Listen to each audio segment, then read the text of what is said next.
বিসমিল্লাহির রহমানির রহিম। অষ্টম শ্রেণীর প্রিয় শিক্ষার্থী বন্ধুরা, আশা করি তোমরা ভালো আছো। আমি আজকে আরেকটা টিউটোরিয়াল নিয়ে তোমাদের সামনে হাজির হলাম। আমার আজকের টিউটোরিয়াল আলোচ্য বিষয় হচ্ছে উদাহরণ 6 এবং উদাহরণ 6 আর হলো এই গহ নম্বর উদাহরণটা। এই দুইটা উদাহরণ বুঝাইয়া দিয়া আমি অনুসরণের অঙ্ক কইরা দিম তোমাদের।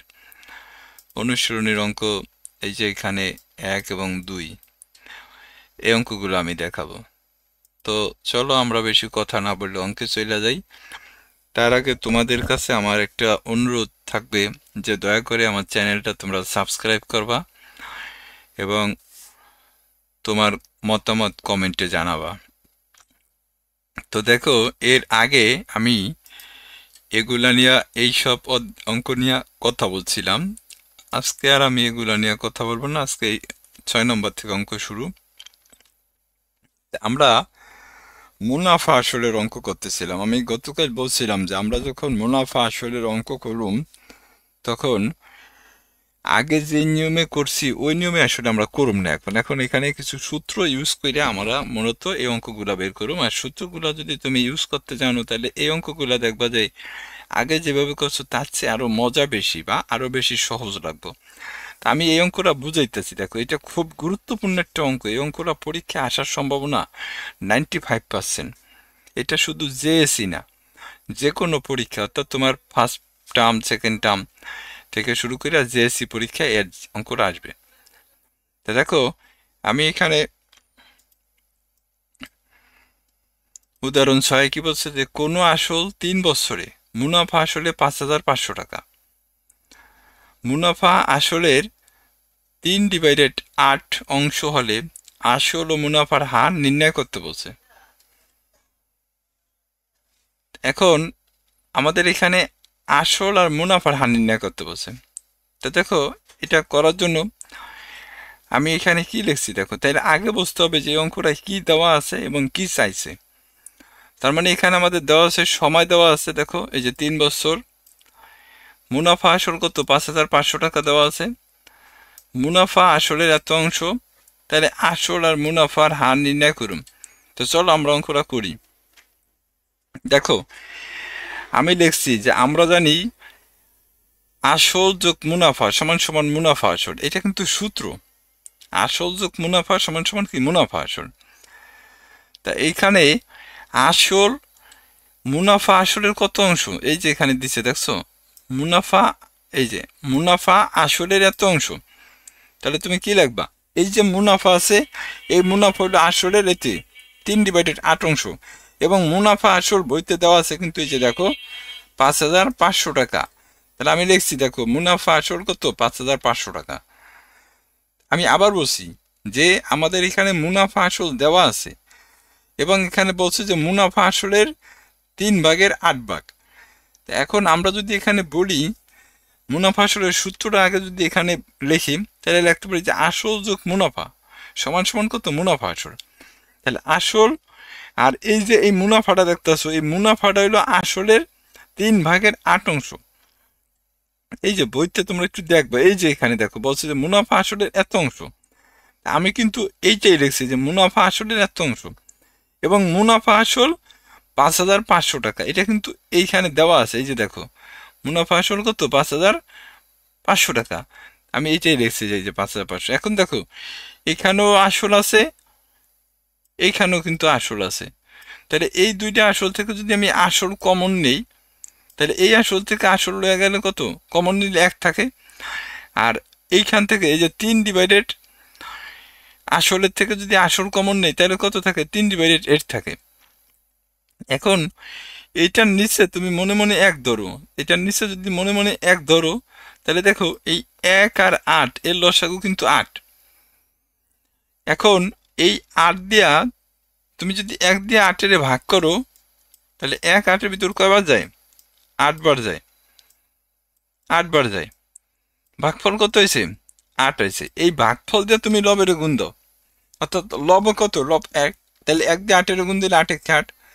এরপর এই যে দেখো এখানে কি আছে প্লাস চিহ্ন আছে, এই 8 দিয়ে 8 এর ভাগ করো 8 8 ভিতর কয়বার যায়? একবার যায়। তাহলে ভাগফল কত হয়েছে? 1। এই 1 দিয়ে লবের গুণ দাও, লব কত আছে? 3 আছে। তাহলে তুমি 1 দিয়ে 3 এর গুণ দিলে কত আইব? 3 1 3 আইব। এখন এখন 3 আর 8 দেখো তো, এই যে 8 আর 3 যোগ করো তো, 8 আর 3 যোগ করলে কত হয়? 11 হয় না? আমি কিন্তু এই যে দেখো এখানে লিখছি যে 8 আর 3 যোগ করলে 11 হয়। এখন আসলের সাথে 11 ডিভাইডেড 8 কিন্তু গুণাকার আছে। তো গুণাকারে কোনো সংখ্যা এই পাশে গেলে এটা উল্টে যায়, অর্থাৎ মানে গুণাকারে কোনো সংখ্যা এই পাশে গেলে কি হয়? ভাগ হয়ে যায়। তো যেহেতু এটা একটা ভগ্নাংশ সংখ্যা, তাহলে এটা কি হবে? উল্টে যাবে, অর্থাৎ উপরেরটা নিচে যাবো, নিচেরটা উপরে যাবে। দেখো 11 ছিল উপরে, 11 হয়েছে নিচে, আর 8 ছিল নিচে, 8 গেছে উপরে। এখন তুমি এটা দিয়া যদি এটারে কাটো, তাহলে দেখো কত আসে। দেখো এখানে 11 এই 55 ভিতর কতবার যায়? 5 বার যায়। আর এই যে 2 শূন্যর, এই 2 শূন্য, তাহলে এই 500 যদি তুমি 8 দিয়া গুণ দাও, তাহলে দেখো কত হয়েছে? 4000, অর্থাৎ আসল কত? 4000 টাকা। এখন এখানে তো তোমার আসল বের হয়েছে, তাহলে মুনাফা আসল দেওয়া আছে কত? 5500। তা তুমি মুনাফা আসল থেকে যদি তুমি আসলটা বিয়োগ করো, তাহলে কিন্তু তোমার মুনাফা বের হয়ে যাব। কি বের হবে না? এই যে দেখো, মুনাফা নির্ণয়ের সূত্র কি? মুনাফা আসল মাইনাস কত? আসল। তা মুনাফা আসল কত? 5500, আর আসল কত? 4000। এই 5500 থেকে 4000 বিয়োগ করলে কত হয়েছে? 1500 টাকা। তা দেখো তো, তোমার প্রশ্নে কিন্তু কি বলছিল? আসল নির্ণয় করতে বলছিল। তাহলে আমি কিন্তু এখানে দেখো আসল কিন্তু বের করছি, এবং এখন মুনাফাও কিন্তু বের করে ফেলাইছি। এখন প্রশ্নে বলছে যে এই যে 1500 টাকা, খেয়াল করো, এই যে তুমি যে 1500 টাকা মুনাফা পাইলা, এই 1500 টাকা মুনাফা এই যে 4000 টাকায় কত পার্সেন্ট হারে মুনাফা পাইছো? এই মুনাফার হারটা তোমার এখানে, এই যে দেখো এখানে কিন্তু তোমাকে বলে দিচ্ছে যে মুনাফার হার নির্ণয় করো। তাহলে এখন আমরা কি লিখতে পারি? দেখো এখানে আমরা লিখতে পারি যে দেওয়া মুনাফা কত? 1500 টাকা, আয় সমান সমান আসল কত? 4000 টাকা, পি সমান সমান, সময় তো উপরে 3 বছর দেওয়াই আছে, এন সমান 3 বছর। তাহলে মুনাফার হারের জন্য কি রাখছি? হট চিহ্ন, অর্থাৎ প্রশ্নবোধক চিহ্ন। এখন সরল মুনাফার ক্ষেত্রে একটা সূত্র আছে, দেখো আই সমান সমান কত? P R N. এখন আমাদের লাগবো কার মান? আর এর মান। এর জন্য আমি কি করছি? এই যে পি আর এন আছে, এই পি আর এনটা এই পাশে আনছি, আর আইটার এই পাশে নিছি। এখন আর এর মান লাগবো, তাহলে পি আর এন এর সাথে কিন্তু আর গুণাকার আছে, তাহলে আর যদি আমি এখানে রেখা দিই, তাহলে পি এন এই পাশে আনলে ভাগ হবে। এখন আয়ের মান এখানে কত পাইছি? আয়ের মান পাইছি হলো 1500 টাকা। এই যে আয়ের মান 1500 টাকা, এবং পির মান কত পাইছি? পির মান 4000 টাকা। এই যে দেখো পির মান 4000 টাকা, এবং এন এর মান কত? 3 বছর। এবং এইখানে দেখো এই 100 কোথায় পেলাম? এই 100 কিন্তু এই যে মুনাফার হার বের করুম। তুমি যখনই মুনাফার হার বের করবা, তখন এর সাথে তুমি 100 গুণ করতে পারবা। তাহলে আমরা কি করলাম? 100 গুণ করে নিলাম। এখন দেখো এই শূন্য দিয়া এই শূন্য রে কাটছি, এই শূন্য দিয়া এই শূন্য রে কাটছি, এই শূন্য দিয়া এই শূন্য রে কাটছি, 3 দিয়া 15 কাছে, 3 5 15, আর এই শূন্য শূন্য। তাহলে উপরে থাকে 50 আর নিচে থাকে 4। এটা ভাগ করলে দেখো 12 সমস্ত কত? 4 এর 1। আবার 2 দিয়ে কাটো, এই যে 2 1 2, আর কত? 2 2 গুণ 4, তাহলে কত? 12 সমস্ত 2 এর 1, অর্থাৎ মুনাফার হার তাহলে কত? 12 সমস্ত 2 এর 1%। তাহলে এই যে 4000 টাকায় 3 বছরে 1500 টাকা যে মুনাফা পাইছি, এখানে মুনাফার হার ছিল কত? 12 সমস্ত 2 এর 1%। তো আশা করি এই অঙ্কটা তোমরা বুঝতে পারছো। এরপরও যদি তোমরা বুঝতে না পারো, তাহলে কমেন্টে আমাকে জানাবা। এখানে স্ক্রিনশট দিয়ে নিতে পারো তোমরা, এখানে কমেন্টে জানাবা। যদি না পারো বুঝতে, তাহলে আমাকে অবশ্যই কমেন্টে জানাইবা বন্ধুরা। আমি প্রয়োজনে আবার তোমাকে বুঝাইয়া দিম, দেখবা একবার দেখো আমাকে বইলে আমি যদি বুঝাইয়া না দিছি। এরপরে দেখো আমাদের পরের অঙ্কটা, এখানে পরের অঙ্কটা কিন্তু এইখানেই আছে। দেখো এখানেই আছে অঙ্কটা, এই যে এখানে দেখো বার্ষিক 12% মুনাফায় কত বছরে 10,000 টাকায় মুনাফা 4,800 টাকা হবে। এখানে দেখো কত বছর শেষে অঙ্কে বের করতে বললো সময়। আমার কিন্তু দেখো মুনাফার হার দেওয়া আছে টাকার অঙ্ক দেওয়া আছে, পরিমাণ, মুনাফা আয় দেওয়া আছে। এখন শুধুমাত্র আমি সময়টা বের করুম। তাই এর জন্য আমি কি করছি দেখো, এই অঙ্কটার আমি এইখানে নিয়ে নিচ্ছি। এই যে দেখো এখানে লিখছি যে দেওয়া আছে পি সমান 10,000 টাকা। এই যে আমরা বলছিলাম যে পি সমান 10,000 টাকা। এরপরে আয় সমান কত, 4,800 টাকা। এই যে দেখো 4,800 টাকা। এবং মুনাফার হার কত, মুনাফার হার কিন্তু দেখো এই যে 12%। এখানে দেখো এই যে মুনাফার হার 12%। তাহলে এই যে এখানে আমরা লেখা নিচ্ছি এটা বন্ধুরা, তোমরা এটা। এরপর বের করুন সময়। আমি সময় এন সমান কত, প্রশ্নবোধক চিহ্ন দিচ্ছি, হট চিহ্ন দিচ্ছি। এখন সরল মুনাফার সূত্র বাই করো। দেখো আই সমান পি আর এন। তা এখানে যেহেতু এন এর মান লাগবে, তাহলে আমি কি করছি দেখো এই সাইডটা চেঞ্জ করছি, অর্থাৎ পি আর এনটা এই পাশে আনছি আর আইটার এই পাশে নিছি। এখন দেখো এন এর সাথে পি আর গুণাকার আছে, তাই এই পাশে ভাগ হবে নিশ্চয়ই। এখন আয়ের মান কত, এই যে এখানে দেখো আয়ের মান 4800 টাকা। এই যে আমি কিন্তু আয়ের জায়গায় দেখো 4800 টাকা লিখছি। পির মান কত, 10,000। এই যে দেখো এই যে যে পি ছিল, পি জায়গায় 10,000 লিখছি। আর আর এর মান কত, 12%। 12% বলতে তো কি বোঝায়, বোঝোই যে 100 ভাগের 12 ভাগ। এখন দেখো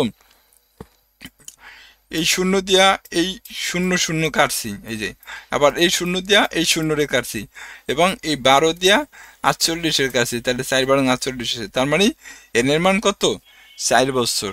তাহলে এইভাবে হলো তোমার অঙ্ক। এটা হলো উদাহরণ অঙ্ক ছিল। চলো বন্ধুরা আমরা অনুসরণীর অঙ্কে যাই। যা অনুসরণীর অঙ্ক এখানে এই যে দেখো অনুসরণীর অঙ্ক।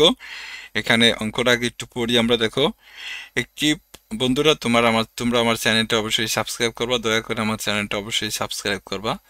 এখানে দেখো আমার অনুসরণী 2.1 বলছে একটা পণ্যদ্রব্য বিক্রয় করে পাইকারি বিক্রেতা 20% এবং খুচরা বিক্রেতা 20% লাভ হয় যদি দ্রব্যটির খুচরা বিক্রয় মূল্য 576 টাকা হয়, তবে পাইকারি বিক্রেতার ক্রয় মূল্য কত। একটা জিনিস খেয়াল রাখবা, ধরো আমরা একটা দোকান থেকে 1 প্যাকেট চিপস কিনি, যেই দোকান থেকে চিপস কিনি উনি তো পাইকারি ব্যবসায়ী না, ব্যবসায়ী উনি হচ্ছেন খুচরা ব্যবসায়ী।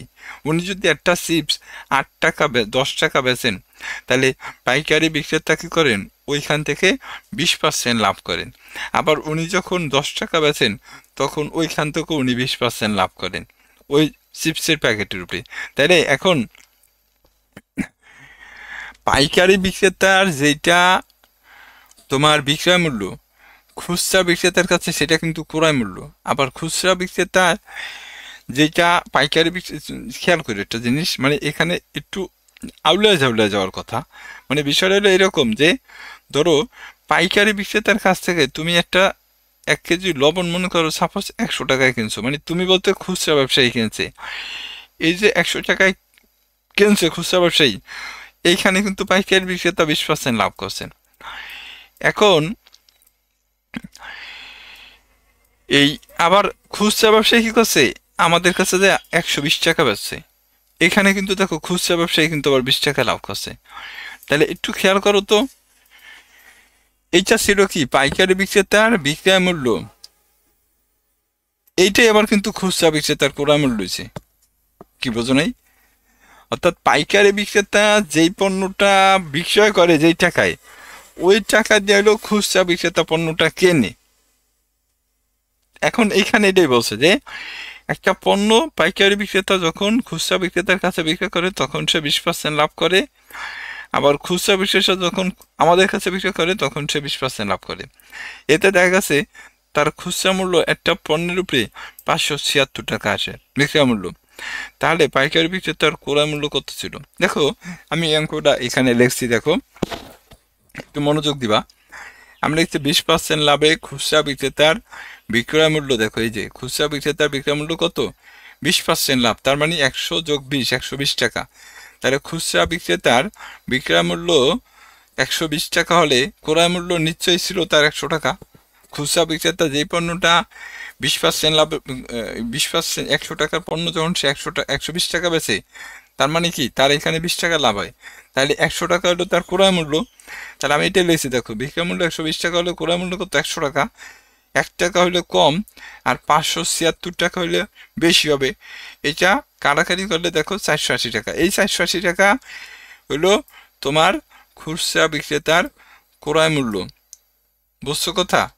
এখন এই যে খুচরা বিক্রেতার ক্রয় মূল্য যেটা, এইটা কিন্তু আবার তোমার পাইকারি বিক্রেতার বিক্রয় মূল্য। এই যেখানে লেখা হয়েছে দেখো, খুচরা বিক্রেতার ক্রয় মূল্য সমান সমান কি পাইকারি বিক্রেতার বিক্রয় মূল্য। একটু আগেই বললাম যে পাইকারি বিক্রেতা যে পণ্যটা বিক্রয় করেন ওইটা খুচরা বিক্রেতার ক্রয় মূল্য, আবার খুচরা বিক্রেতা যে পণ্যটা ক্রয় করেন ওইটা পাইকারি বিক্রেতার বিক্রয় মূল্য।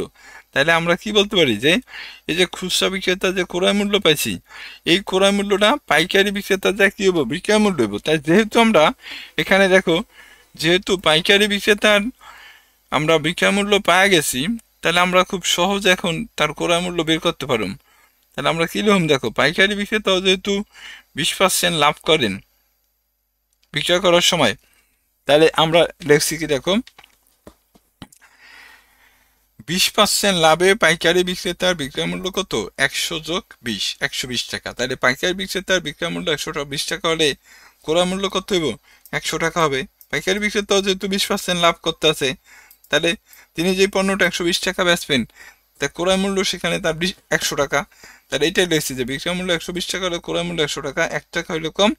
আর এই যে ক্রয় মূল্য, পাইকারি বিক্রেতার ক্রয় মূল্য এখানে আমরা পাইছি, বিক্রয় মূল্য এই যে এখানে আমরা পাইছি এই যে 480 টাকা। তাহলে সুতরাং 480 টাকা হলে ক্রয় মূল্য বেশি হবে। এটা ভাঙালে কত আছে দেখো, 0 দিয়ে 0 কাটলে 12 আছে, এসে ভিতরে 4 বাজায়, 4 দিয়ে 100 গুণ দিলে 400 টাকা। তার মানে পাইকারি বিক্রেতার ক্রয় মূল্য কত, 400 টাকা আইছে। তো বন্ধুরা এইভাবে তোমরা এই অঙ্কটা করবা। এই যে এখানে 1 নম্বর অঙ্কটা তোমরা উঠে নিতে পারো, এখান থেকে উঠে নিতে পারো, এই যে এখান থেকে উঠে নিতে পারো, ঠিক আছে। এরপরে দেখো আমি 2 নম্বর অঙ্কে যাচ্ছি। 2 নম্বর অঙ্ক কি আছে দেখো, 2 নম্বর অঙ্ক রইলো, এখানে বলছে দেখো, একজন দোকানদার কিছু ডাল 2375 টাকা বিক্রয় করায় তার 5% ক্ষতি হলো। ওই ডাল কত টাকা বিক্রয় করলে তার 6% লাভ হতো। খেয়াল করো, 2375 টাকা যখন সে ডাল বেচছে তখন তার 5% ক্ষতি হয়েছে। এখন সে চাইতেছে যে যাতে ক্ষতি নয়, সে 6% লাভ করতে চাইতেছে, তাইলে তার ডালের বিক্রয় মূল্য কত হবে এটা বের করতে হবে। তাই আমরা দেখছি দেখো, এই যে 5% ক্ষতিতে ডালের বিক্রয় মূল্য কত, 95 টাকা। তাহলে বিক্রয় মূল্য 95 টাকা হলে ক্রয় মূল্য 100 টাকা। এখন 5% ক্ষতিতে তার বিক্রয় মূল্য ছিল 2375 টাকা। এই যে বইতে দেখছো যে 2375 টাকা।